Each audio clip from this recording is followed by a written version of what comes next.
Lani. Welcome to today's podcast. We are going to do week 2, which is about actually a budget and mastering your finances and how to prepare a really simple budget.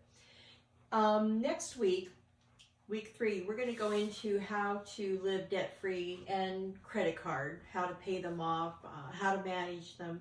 And then week 4 of this series is going to be mistakes to avoid when you're in your 20s, your 30s, and 70s and beyond. So that should be kind of fun to see what's happening there. I have to say, this, and I mentioned this last week as well, this is Lonnie's wheelhouse. This is where Lani she just has all the, not just the experience, but knowledge. So I'm going to be the mostly silent partner throughout this series, taking notes and learning with you guys. So if you don't see us being quite the same back and forth, it's because I'm being schooled. Well, we are very glad you're here. And there's always a lot to learn when it comes to finances. I'm not an investment banker. I don't know how to do a lot of those things. So that is not where my expertise lies. But in creating a budget, in managing your finances, that has become really exciting for me because of where I came from. And I came from literally nothing. So I know it's possible to do. But anyway, when we start covering a budget, we're going to explain why it's important and the different types of budgets that there are and how to create a simple budget that anybody can do, and tips on how to succeed and common mistakes that people make. We'll go through all of that. The highlight that this budget method is easy to follow for beginners and anyone who needs financial reset. And I'm telling you, this is an ongoing process. You will find that even now, my income is going to decrease next year. So I'm looking at my budget and I'm going to have to figure out how to reset. So it's an ongoing thing all the time. But when you have control of your finances, it's easier to do, less stressful, and you're able to accomplish your goals still. I just had an epiphany. You did? I did. So Share. Experiencing a healthy budget is self-care because you're reducing that stress. Absolutely. Ding, ding, ding. Absolutely. You're the winner. Yeah, it's really important. The big thing is it's going to help you achieve your financial goals, but you're going to have no financial stress. And if you've been under that financial stress, it's not a fun thing to do. You're going to learn how to reduce your debt. You're going to reach financial stability. That's really important. You'll understand your spending habits.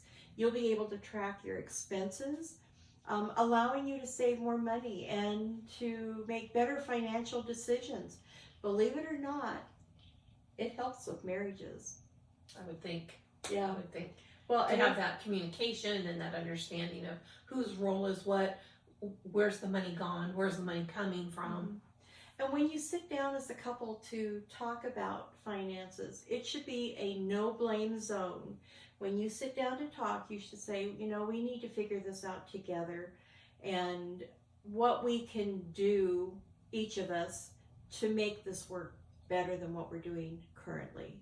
Like I said, budgeting can really help reduce stress, save money, build financial stability.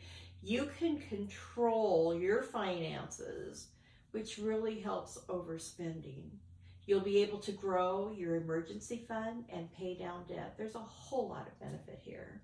A budget helps with goal setting and prioritizing expenses.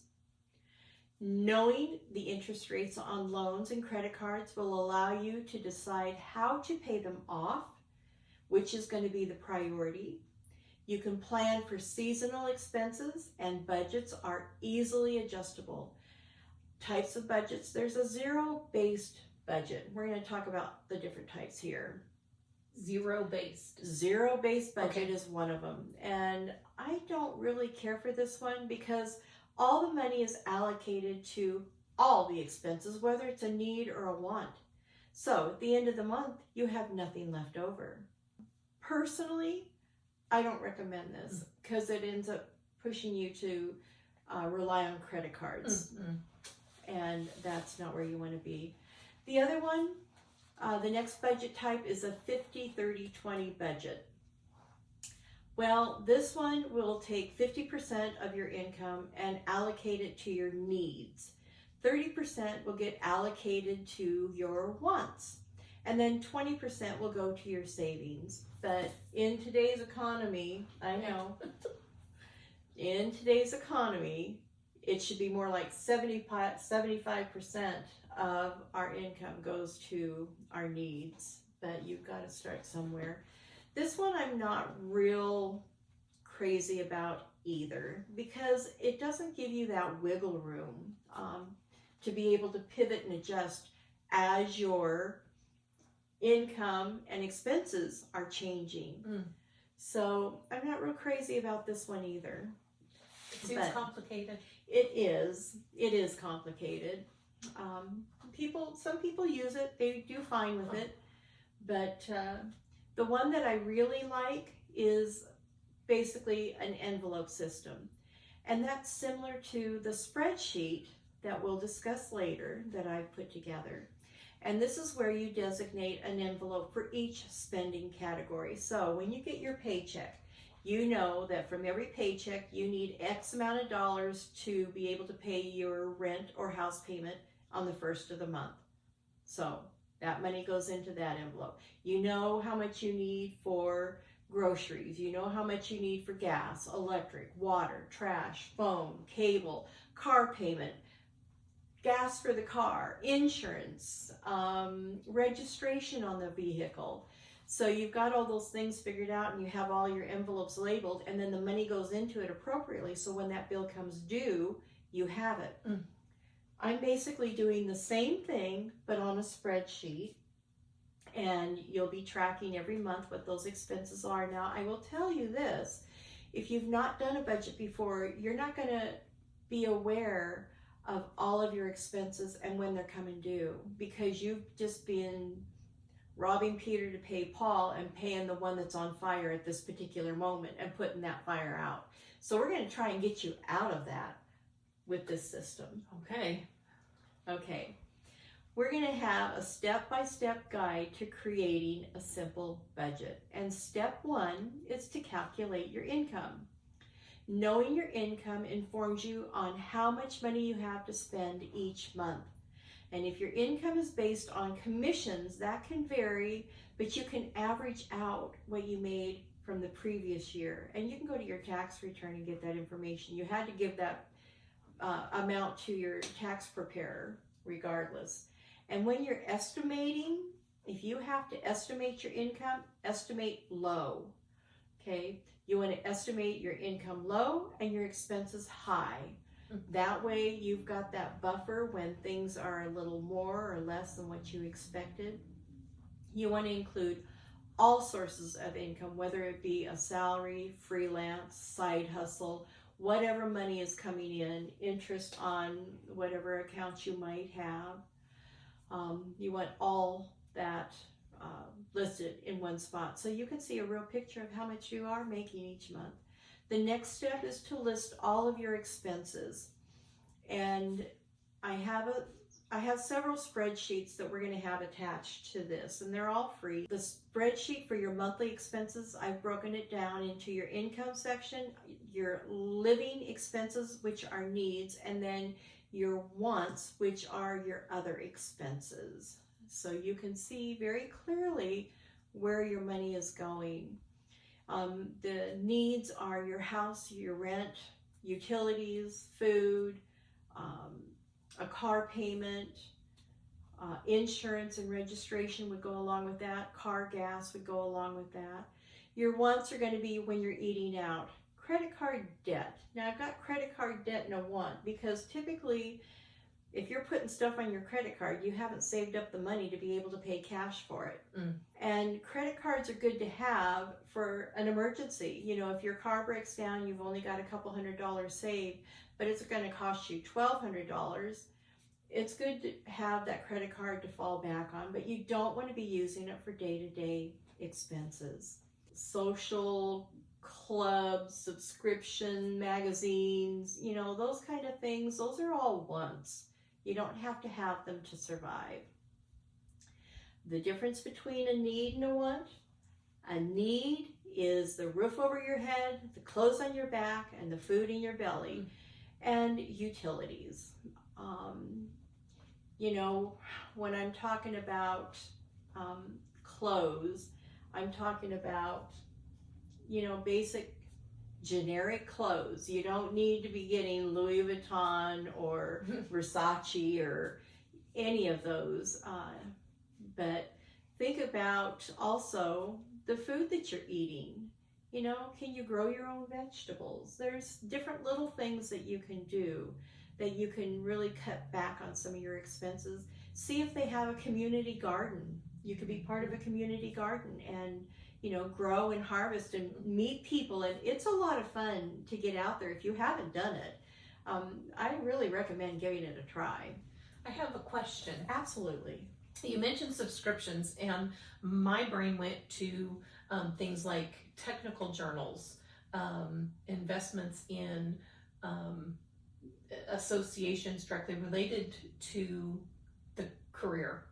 And some of those things lend credibility to what you're presenting, keep you informed, which of course is an ethical place to be. Correct. Would those be considered needs because that's supporting the income? Well, my question would be, and that's an excellent question, but my question back would be, can you get that information free on the internet?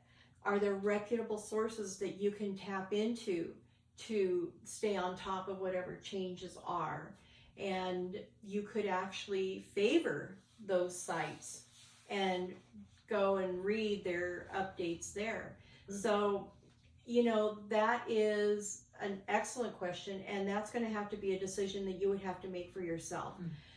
Look and see what free options there are out there, because there are some. And if you're in a critical position financially, that might be something you might have to give up for a little while and start using a free resource. But make sure it is a reputable resource when you're doing that. You don't want to just go to the internet and pick anything, because there's a lot of bad information out there as well. Which we discussed. So if you need to how do I know? Good point. Go back into your Adulting with Amy on YouTube, and there's internet safety and credibility. Yeah. Thank you. That's a great answer. Yeah, thank you. The third step would be set some financial goals. What is your short-term goal? Are you needing to pay off debt? Do you need to start a savings account? And then there are long-term goals. Are you going to be saving for retirement? Do you want to buy a house? Those are long-term goals, because you're going to have to take a while to save up that kind of money. It doesn't happen to anybody overnight. Remember your SMART goals. Be specific, measurable, make it achievable, make it relevant, and a time frame to it. And we've discussed that in several podcasts, but we'll attach the handout to this one as well, because it's really very important. And the wonderful thing about a budget is you can track and adjust what is going on with your finances. It's important to know where you're going. If I were to say, hey, Amy, let's go to Socotra Island. Now, questions. Is it a tropical island? Is it an island where it snows and going to be frigid? How far is it? How far are we going to have to travel? I mean, are we going to get there by plane, boat, train? I mean, if you don't know where you're going, how do you know how to plan? A budget is the same thing. You need to have a budget, and it may not look pretty in the beginning, but that doesn't make any difference. The important thing is to start with a budget so that you can see how to plan and begin to get on a financial path that's going to lead you to achieving your financial goals and releasing that financial stress. Those are the key things. When you have a budget actually in place, then you begin to look at it and you can see where you can be flexible, and you begin to see what you can cut back on, and you can see where you forgot to plan something that was coming up. My big fall when I first started doing this is I would forget about the insurance that comes due every year and the car registration that comes due every year, and that would derail me. So be prepared to be derailed. It's gonna happen, but as you see these things, you're going to know how to plan for them, and you're going to be better prepared. And what I learned is that I would take those expenses, divide them by 12, and I would put that into my savings account. So when that bill came due, I had the money and there was no more financial stress. When I was in school, in the early days of school, I had, financial aid or loans or, different, when that was it. That was my income while I was in school. And I would do that exactly. I would know that this money is for this quarter or this semester, whatever that term was, and how many PG&E bills would be in that period of time. And what is the average PG&E bill for that time? And I would pay it up front. You were budgeting. I was. Good for you. I'm so proud of you. Good for you. That's exactly what we're talking about. So if you find value in what we have shared so far, please hit the like button and subscribe. If you want, post a comment, ask a question. We would love to respond to your questions, or if you have a topic that you're interested in, we love to do the research and bring it back to you. We love the engagement with you. Yeah. And if you have questions about budgeting, if you want to post it in the comment, or if you want to send an email, we will try to get back to you within 24 hours, Monday through Friday, with a response. Because we really want to see you succeed at this. It's really important to your mental health and your financial well-being. It's self-care. It is. It's part of your self-care. Yeah. Okay, so you've given us a lot of info. How do we apply this? Well, we're going to go through an example budget. Okay. We're going to walk through a sample of a budget that I prepared. And again, I've got several documents. I put together a credit card tracker and payoff sheet so that you can actually learn what kind of interest you're paying on your credit cards. If you have credit cards that are at 28, 29% and some that are at 16%, get rid of that high interest rate credit card. You're going to save yourself a lot of money there. If you have a credit card that's only maybe a couple $100, get that paid off. That feels good. You've made an accomplishment. I have a bill tracker. Now, I know from personal experience, I'm speaking for me, that when I was struggling financially, I would miss paying bills, and I don't know, it just was a mess. I found that the bill tracker, I could list all of my bills and I would check it off because it's got January through December, and I would check it off when it got paid, and I know I wouldn't miss a bill. The other thing it really brought to light was, I can prepare in July, my insurance is due and my registration is due. The bills that are due either quarterly, semi-annually, or on a yearly basis, you're going to know because there's only going to be a check mark in that box. So it helps you know how to divide out the payment so you'll have the money and be prepared. Again, relieving that financial stress. A monthly budget form that I prepared, the Excel spreadsheet actually. It has a summary of the year at the end. So you can take a look at it and you can review what you made for the entire year. You can review what you paid in rent, house payment. You can review what you paid in gas, electric, water, trash, whatever.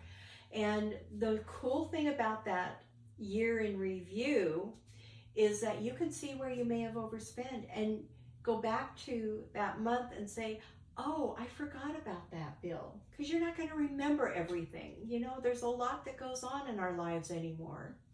So having something that you can review, it's going to point out where you've overspent, what utilities maybe you need to cut back on. Have you spent too much on your water bill? Do you really need to be watering 20 minutes every day? Can you cut that back? Your electric, can you put on during the winter a sweater and shoes and socks? During the summer, you know, can you wear a nice summer dress and flip-flops around the house and open the windows and let the cool air in at night? You know, there's things that you can do to reduce utilities that will really help as well. So the spreadsheet that you're talking about right now, Mm-hmm.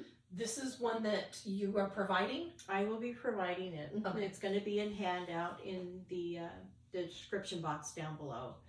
You'll be able to have access. We have several PDF documents and the one Excel document. And the Excel formulas are all password protected, so you don't have to worry about messing the sheet up. If you make a mistake, it's not going to hurt anything.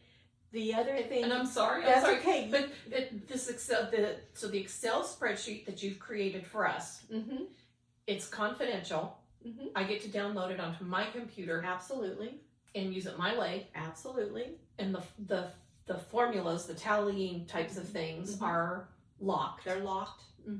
But nobody's going to see it But you, but me and my spouse if we're doing that budgeting together. Okay, absolutely. thank you. Yeah, you're welcome.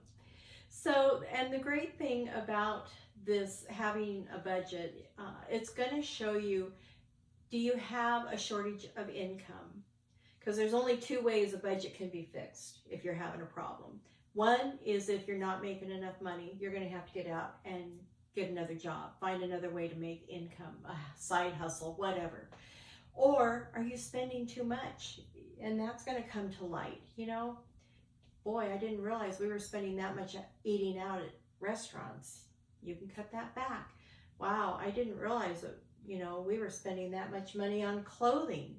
Okay, we don't need to have a new outfit for every day of the year. But these are things that you need to, you know, be aware of, especially when you're struggling financially.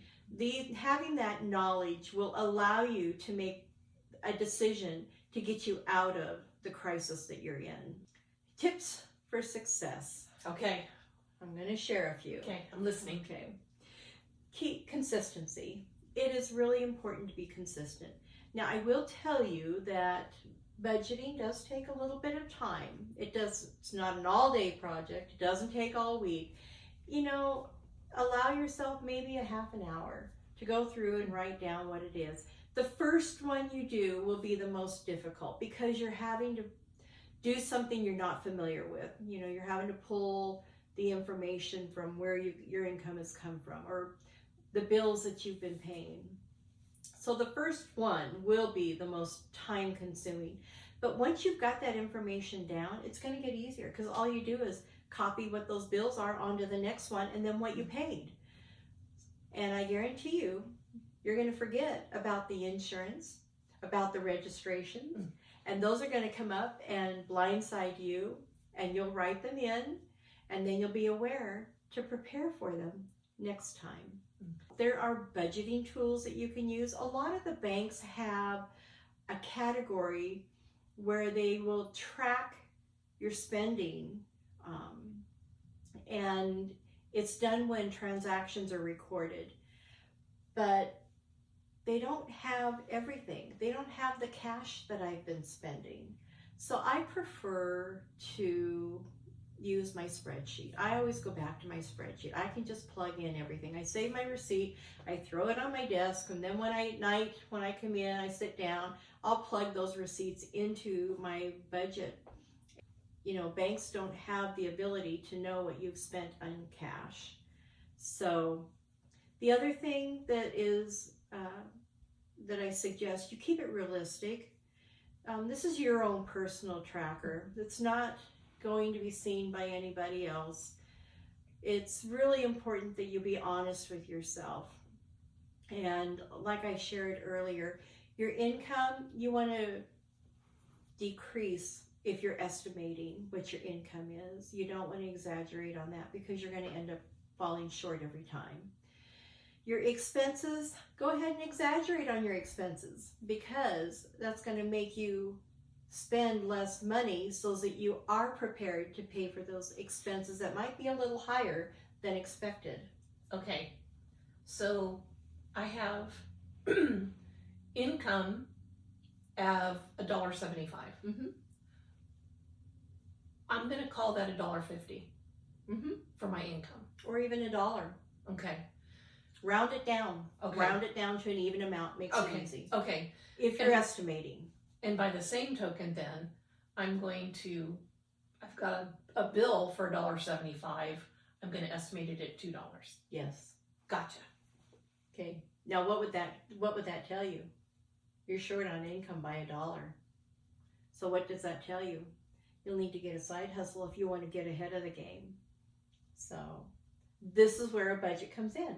You wouldn't know that if you didn't have it written down in black and white. Mm-hmm. Mm-hmm. So very good example, Amy. Oh, thank you. Good job.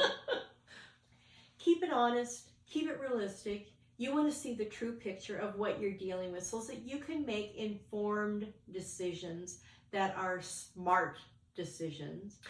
Oh, as in? A SMART goal, which is specific, measurable, achievable, realistic, and has a time frame to it. There's common mistakes that you can avoid, spending on discretionary income, which is where I had a problem. And so I had to actually get 2 separate accounts. One was for my bills, one was for my play money.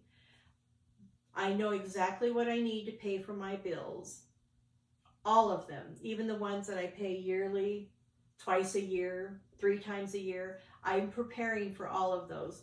Those go into that bill account, and I never touch that for anything else. Bills, that's it, period.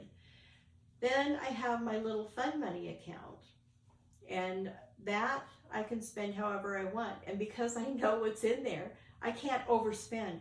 If I had them mixed together, I would see, oh gosh, I've got an extra $1,000 in there. I'm going to go buy this, or I'm going to go buy that, or I'm going to go do something, and then when that bill comes up that I forgot about, now I'm behind the 8 ball again. And that happened to me many times. And that's when I learned, separate my bills from my fun. My bills, strictly that's it. Your needs and your wants. My needs and my wants. And that was huge for me when I made that change. But another thing that's really important is you don't want to neglect your savings. And I just can't stress that enough. Even if it's a small amount, I'll share a short little story here. My very first cruise that I went on, I had been throwing change into a Sparklets bottle. Was it an old glass bottle? It was an old glass bottle. Wait till you hear how much the cruise was. You'll know how long ago this was. Anyhow, so I took that bottle into the bank, and they had a coin counter that you could dump all your change in. And they would do it back then. They don't do it now. But my cruise that I was going to go on was $350. And I had $379 in change. I can't even remember. Oh my goodness. So that cruise was paid for. So, there are little things that you can do. Like I said, I started by just throwing change, pennies, nickels, dimes into a bottle, into a jar. It adds up. $5 a month adds up. You don't have to go big. You just have to start the habit. That's what's key. Starting the habit. And then you're going to find, and I'm telling you, when you first start out, you're going to have so many things that need to be taken care of, so many disasters that seem to be happening, one right after the other. But as long as you keep putting that money away, you've got that to fall back on to help relieve some of that financial stress, even if it's only $50 or $100, whatever you're managing to put away. Trust me, it's going to help relieve that financial stress. The other thing that you need to be aware of is the budget is going to help you prepare for changes. And a downfall is if you fail to adjust when those changes are coming up. You know ahead of time if your rent's going to be increased. So you can look at your budget and say, oh, okay, this is going to be going up whatever. And you can look at your budget that you've been keeping track of and say, okay, maybe we can cut back here to take care of that. Maybe we need to get a temporary second job while we adapt to what this change is going to be. This is where your budget really comes in, helps you to make these financial decisions, and you can do it without the financial stress. Let's recap. This has been a lot. This has been a lot. And so to recap, a budget does take a little bit of time, but the rewards are well worth it compared to the consequences.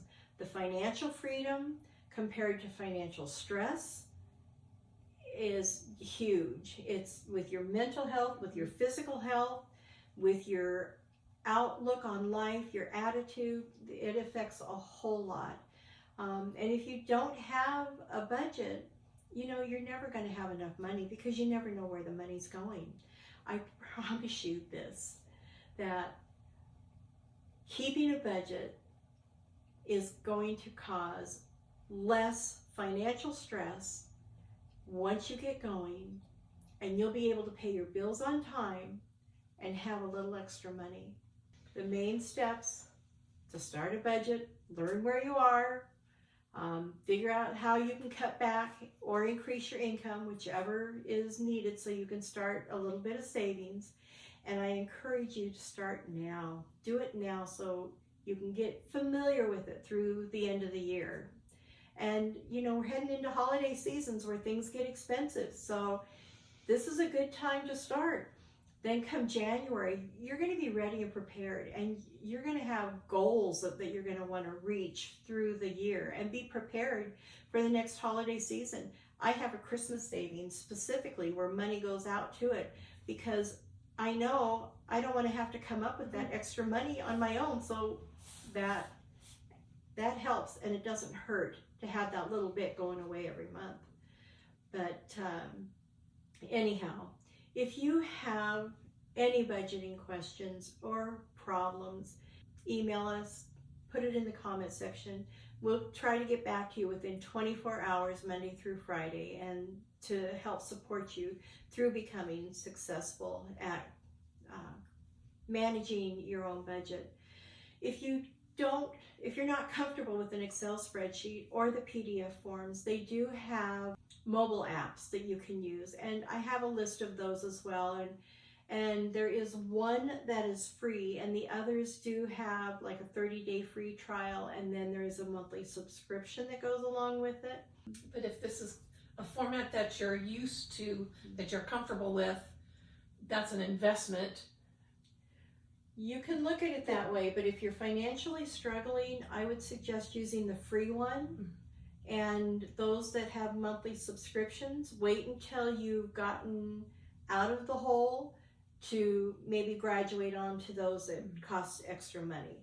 But there are, I think, a couple that are free. One may not be for long, but I would recommend. Depends on your situation.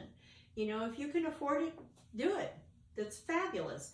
If you're struggling financially, go with the free one and see if that helps you and that works for you. But we are offering you free documents that you can pen and pencil or use the Excel spreadsheet and put it on your computer and track what's going on with your finances. And you're also providing a list of some of those apps. Yes, that will be a handout as well. If you've enjoyed this was a big topic. I mean, we've covered a lot. You're amazing. Anyhow, if you've enjoyed this, we would really hope it if you would subscribe if you're new. And if you're visiting and have been following us all along, if you post a comment, let us know how you like the topic, if you found any value in it. We know that someone in your family could be struggling financially. Please share this with them and the free documents. We just want to see people achieve that financial freedom that we all have the ability to do. it just takes a little bit of work and commitment to be able to do it. We need each other to be successful, and so we want that for Yeah. each other and for you. Yeah. But the next week, we're going to be going over debt-free living, and is it possible? And how do you get there? So, and we're going to be talking about credit card debt more in that one. And then the week after that, we're going to cover money mistakes to avoid in your 20s, 30s, and beyond. So that should be really interesting. Be sure to check the description box because we're going to have downloads for you. We're going to have a credit card tracker, a bill tracker, a monthly tracking template. We're going to have budgeting apps, the list. We'll have a SMART goal worksheet. Those are all in PDF form. There will be one form that will be the monthly budget tracker with a yearly summary, and that's got formulas, so everything will automatically transfer. You don't have to do anything but plug in each month.